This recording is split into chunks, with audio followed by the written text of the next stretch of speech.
Je mettais les mains dedans.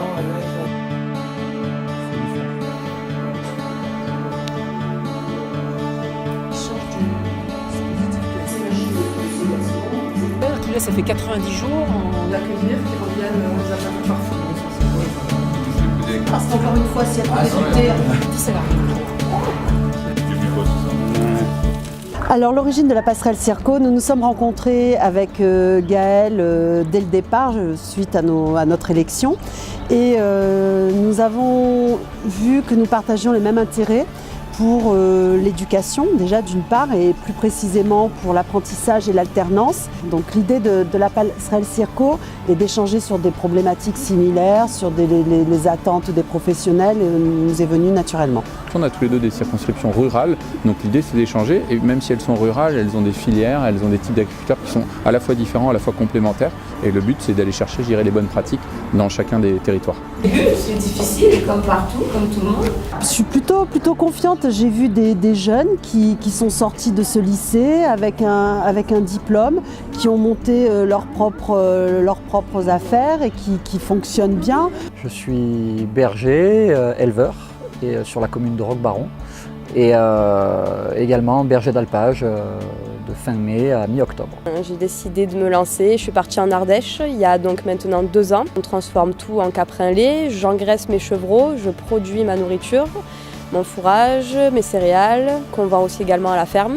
C'est difficile, ils s'investissent, ils ont envie de travailler, ils sont ravis de la formation qu'ils ont eue ici, ils sont restés dans le département ou en tout cas pas loin et surtout ils travaillent, ils ne sont pas passés par la case chômage, donc je crois que c'est l'intérêt. Monitrice en ESAT, donc dans un atelier maraîchage, donc en fait je gère un atelier de 17 travailleurs handicapés. Et ça va faire 3 ans que je suis à Nettoie-sous-l'Espont, donc là je finis mon BTS MUC cette année pour plus tard devenir chef d'entreprise dans un magasin alimentaire. On a eu la chance de voir des anciens élèves aussi qui sont revenus pour échanger de leur expérience avec des bacheliers. Et vraiment, à chaque fois, ce que j'ai retenu, c'est vraiment la volonté d'être autonome et de construire leur propre parcours, chacun avec leur spécificité, avec leur envie, leur motivation. J'ai trouvé ma voie, ça fait 3 ans que je suis dans le milieu, dans les salles de sport, et là j'essaye de monter mon projet de salle de sport justement.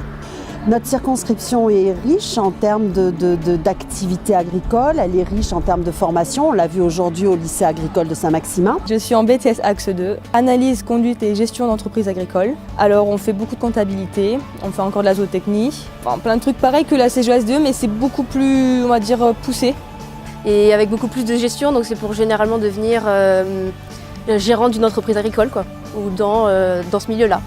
Nous sommes là pour essayer de répondre aux attentes des citoyens. Donc bon, ce n'est pas mon genre de faire des promesses, donc je n'ai pas fait de promesses.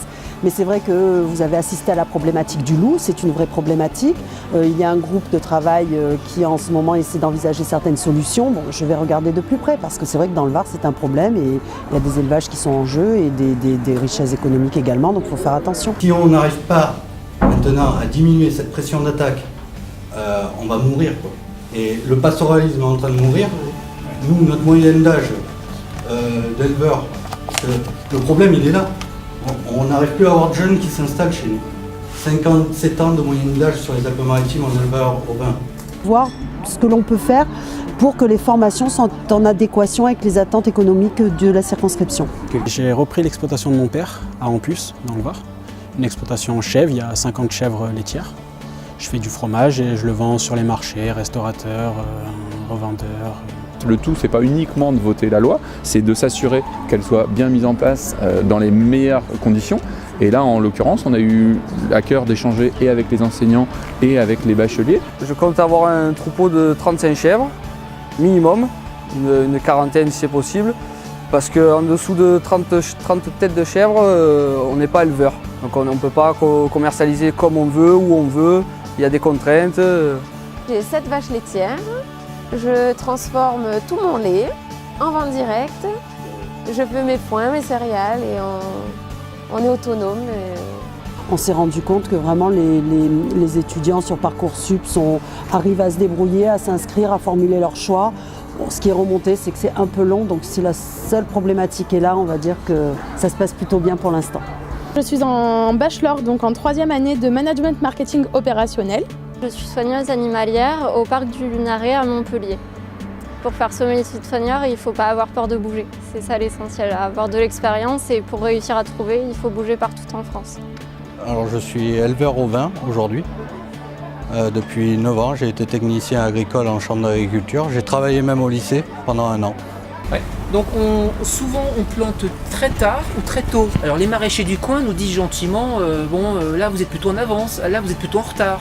Sauf que ce qu'on essaie d'expérimenter, c'est d'arriver à monter des calendriers qui puissent en fin de compte se caler sur la scolarité.